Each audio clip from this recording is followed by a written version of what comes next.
kelemahan tempat apa? Dibilang, wah kelemahan kami adalah tempat kami nggak ada internet. Ya kan? Oh koneksinya jelek dan sebagainya. Saya cuma ngomong gini, bukankah kelemahanmu adalah kekuatanmu? Saya ulang lagi, kelemahanmu adalah kekuatanmu.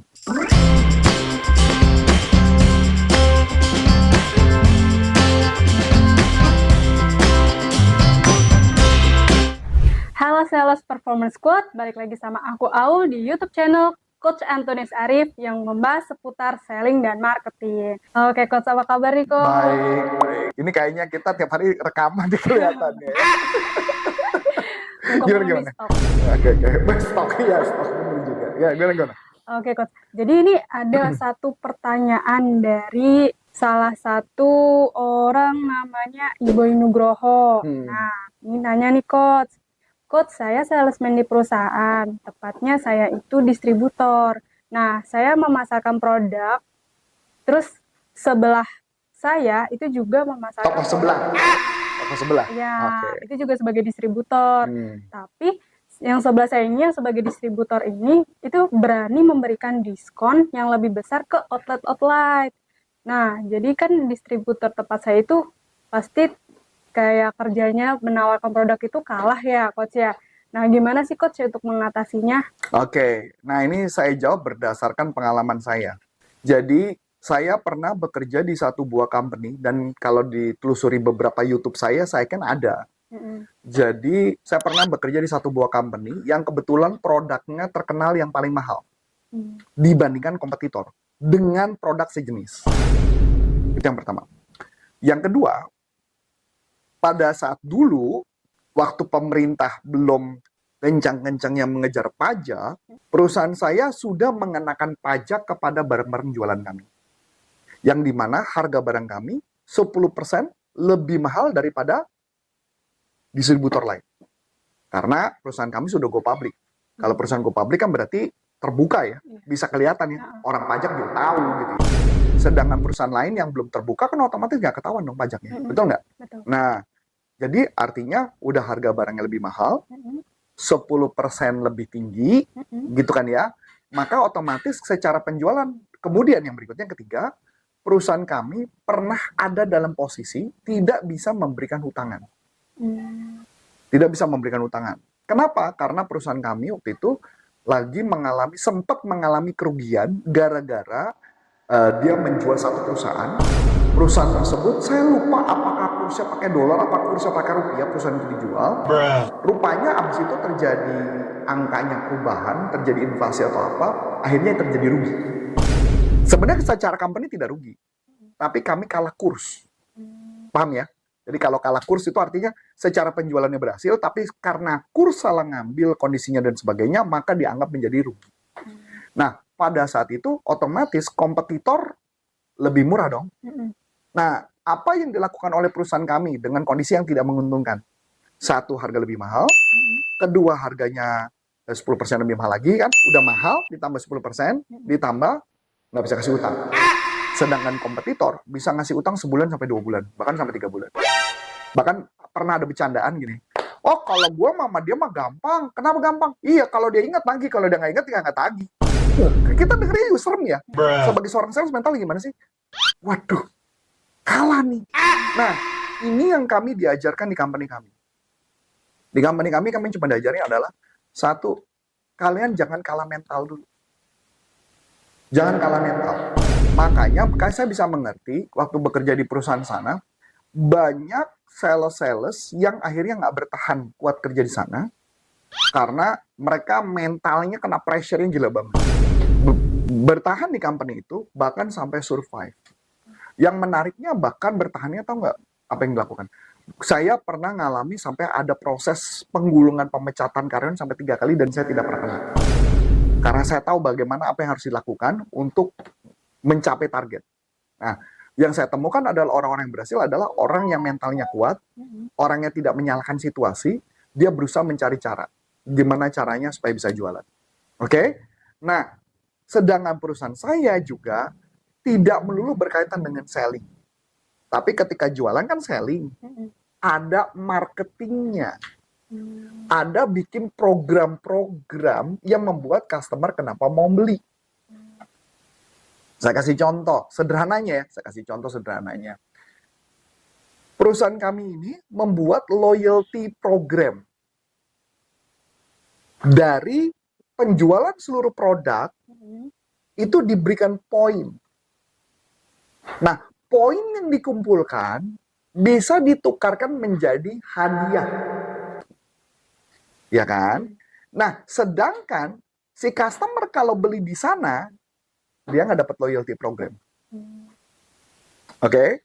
Jadi nggak dapat loyalty program, nggak dapat angka sesuatu apapun, nggak dapat. Satu. Yang kedua, kami dengan PD mengatakan bahwa, kan tadi pajak 10% ya. Pajak 10%, keunggulan orang yang memakai pajak artinya apa? Semua orang yang jualan barang-barang, pasti ada pajak dong. Bohong kalau nggak ada pajak dong. Betul? Walaupun memang ada perusahaan yang tidak pakai pajak, tetap ada.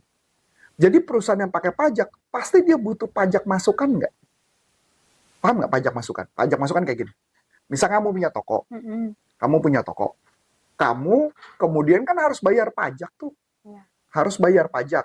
Nah, ketika kamu harus bayar pajak, tapi nggak ada pajak masukan. Kan itu ada pajak keluaran. Karena kamu bayar. Kamu perlu pajak masukan. Nah, pajak masukannya dapat dari mana? Kalau pajak masukannya sama dengan pajak keluarnya, maka nilainya 0 alias nggak bayar. Masuk akal nggak? Ataupun kalau bayar, bayarnya nilainya kecil. Sampai sini, menguntungkan nggak buat customer? Menguntungkan dong. Apalagi ke transaksi dia, mungkin transaksinya gede banget, dia kan tetap perlu pajak dong. Untuk melaporkan pajak dong. Kalau dia nggak melaporkan, apa yang bakal terjadi? Pasti perusahaannya disamperin sama orang pajak dong. Betul? Sampai sini masuk akal? Berarti dia perlu pajak masukan. Jadi, perusahaan kami jualannya hanya kepada pengusaha-pengusaha, toko-toko yang membutuhkan pajak. Dan mereka mau. Gitu ya. Nah, jadi saya kasih gambaran. Jadi, artinya gini, kekurangan kita menjadi kekuatan kita. Saya kasih contoh. Saya pernah ngajar di salah satu perusahaan atau di satu tempat yang namanya punya glamping. Dia bilang, kelemahan tempat apa? Dibilang, wah kelemahan kami adalah tempat kami nggak ada internet. Ya kan? Oh, koneksinya jelek dan sebagainya. Saya cuma ngomong gini, bukankah kelemahanmu adalah kekuatanmu? Saya ulang lagi, kelemahanmu adalah kekuatanmu. Berarti, kalau tempatnya nggak ada koneksi internet, cocoknya untuk apa? Untuk orang-orang yang butuh liburan tanpa diganggu. Bukankah kalau dia megang handphone sama aja, dia apa bedanya dia di tempat glamping sama di kota yang keramaian? Sama-sama sibuk, betul nggak? Sedangkan tempatmu menyajikan alam. Kenapa nggak menjual alamnya? Kenapa nggak jual hiburannya? Bukan jual koneksi internetnya. Bener dong? Nah, itulah kelebihannya. Oh, tempat kami jauh dari kejauhan, gelap dan sebagainya. Loh, bukankah itu bagus? Berarti nggak ada kebisingan. Kita bisa menikmati suasana. Bukankah itu bagus? Nah, kebanyakan sales tidak begitu. Kelemahan malah diperbaiki. Dikasihlah koneksi internet. Ngerti nggak? Seharusnya kan kagak. Kelemahan kita adalah kekuatan kita. Jadi contoh, kelemahan kita tadi apa? Pajak. Kelemahan kita jadi kekuatan kita. Berarti kekuatannya apa? Berarti ada pengusaha yang butuh pajak. Carilah orang itu. Coach, tapi kan nggak mau semua orang mau pakai loyalty program. Betul. Carilah orang yang mau loyalty program. Karena gimana pun, contoh, kelebihan di tempat kami, kan kami jualan produknya nggak satu. Misalkan contoh, saya punya produk. Kita distributor nih ya, dua-duanya. Kamu distributor, saya distributor. Berarti saya punya produk. Anggaplah, perhatikan kata saya. Saya punya produk namanya A, B, dan C. Saya distributor A, saya juga distributor B, dan saya distributor C. Sampai sini oke? kamu juga pasti punya distributor lagi dong produknya dong. Bisa jadi produk C kita sama-sama kita miliki. Kamu juga distributor C, kamu juga mungkin distributor D, dan kamu juga mungkin distributor E. Sampai sini oke? Kamu punya produk yang berbeda, saya punya produk berbeda. Kebetulan kita berdua ketemu di sama-sama di C. Pertanyaan, saya bisa bikin program loyalty nggak? Bisa. Kenapa? Karena kan kamu nggak jual A dan B. Saya jual A dan B. Kenapa nggak saya A dan B saya jual ke company tersebut dan kita bujuk mau mengatakan, kan lo ngambil A dan B. Sekalian aja C-nya sama kita. Kan lo kumpulin semua akumulasi jadi loyalty kan? Kalau lu cuma beli di sono doang, dapat harga murah, betul harga lu murah. Tapi kan lu nggak beli D dan E. Bener nggak? Masuk akal? Berarti lu cuma dapat murah, D dan E-nya nggak mau. Dia bilang, ya sama aja dong kayak gua kayak beli hadiah. Ya iyalah, hitung-hitung lu cuma mau dapat pergi liburan kan lu ibaratnya A dan B lu tahu lu jual, lu tahu beli sama gua. A dan B menguntungkan lu, betul dong? Kenapa nggak sekali nama C? Itulah sales. Fungsi sales membuat yang tidak masuk akal menjadi masuk akal. Jadi kita punya argumen yang membuat argumen itu masuk akal buat banyak orang. Sampai sini oke? Kan tadinya nggak masuk akal. Kita buat menjadi masuk akal.